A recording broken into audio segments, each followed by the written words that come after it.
ഞങ്ങളവിടെ ഇപ്പോൾ രമേശ് ചെന്നിത്തല ഒരു 10-15 പ്രാവശ്യം കോഴിക്കോട് പോയിട്ടുണ്ട്.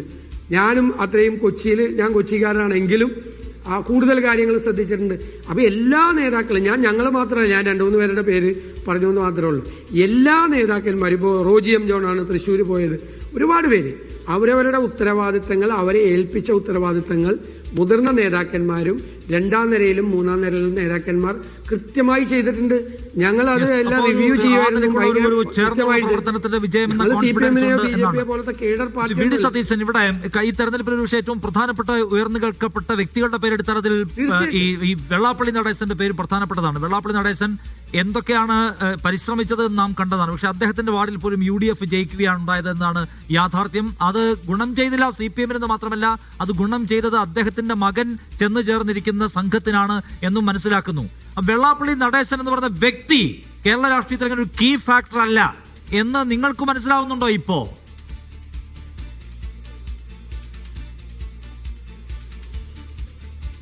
ഞങ്ങളങ്ങനെ ഒരു സമുദായ സംഘടനകളെയും ഞങ്ങൾ തള്ളി പറയുന്നില്ല.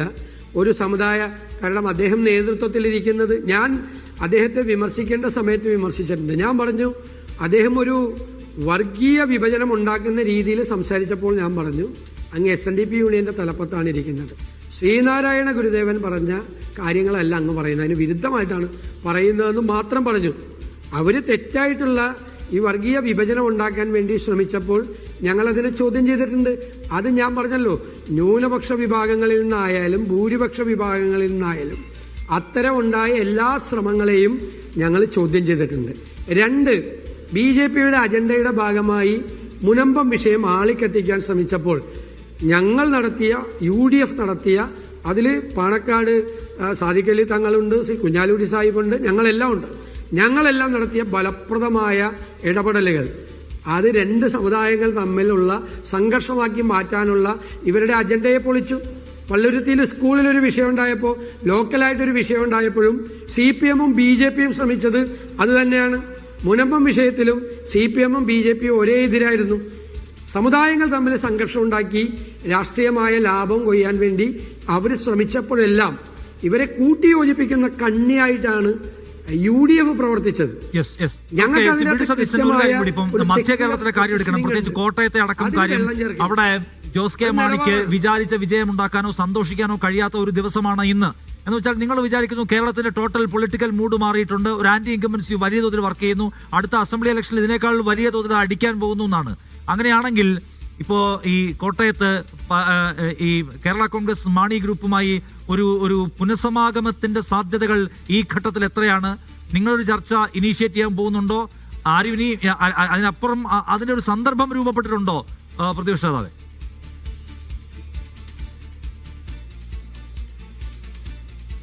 ഞാൻ പറഞ്ഞല്ലോ, ഞാൻ UDFന്റെ ഇന്നത്തെ ഒരു പൊളിറ്റിക്കൽ പ്ലാറ്റ്ഫോം എന്നുള്ള നിലയിലേക്ക് ഞാൻ പറഞ്ഞല്ലോ ഓൾറെഡി. മലബാറിലും മധ്യ കേരളത്തിലും വലിയ ചലനങ്ങളും ദക്ഷിണ കേരളത്തിൽ, തെക്കൻ കേരളത്തിൽ ചെറിയ ചലനങ്ങളും ഞാൻ ആ പറഞ്ഞ കാര്യം ഉണ്ടാക്കിയിട്ടുണ്ട്. അസംബ്ലി തെരഞ്ഞെടുപ്പിന് മുമ്പായി UDFന്റെ അടിത്തറ ഞങ്ങൾ വിപുലമാക്കും. അത് ചിലപ്പോൾ NDAയിലുള്ള, ചിലപ്പോൾ LDFിലുള്ള രാഷ്ട്രീയ കക്ഷികൾ ഉൾപ്പെടെ ഞങ്ങളുടെ കൂടെ വരാം. അതുമാത്രമല്ല, ഒരുപാട് സാമൂഹ്യ ഘടകങ്ങൾ കൂടി ഈ UDF എന്നുള്ളൊരു പൊളിറ്റിക്കൽ പ്ലാറ്റ്ഫോമിലേക്ക് ഞാൻ അതിനൊരു വിശാലമായ അർത്ഥം കൊടുക്കുകയാണ്.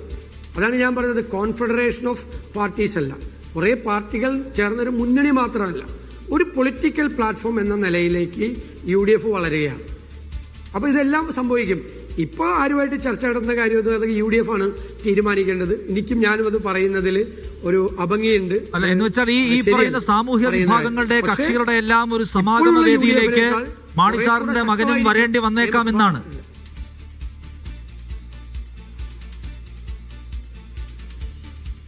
അല്ല, ഞാൻ അതിലേക്കൊന്നും ഏതെങ്കിലും ഒരു കക്ഷിയെ എടുത്ത് ഞാൻ ഒന്നും പറയുന്നില്ല. പക്ഷേ ഞാൻ പറയുന്നു, ഇപ്പോഴുള്ള UDFനേക്കാൾ കുറെ കൂടെ വിപുലമായ രാഷ്ട്രീയ അടിത്തറയുള്ള UDF ആയിരിക്കും നിയമസഭാ തെരഞ്ഞെടുപ്പിനെ നേരിടാൻ പോകുന്നത്.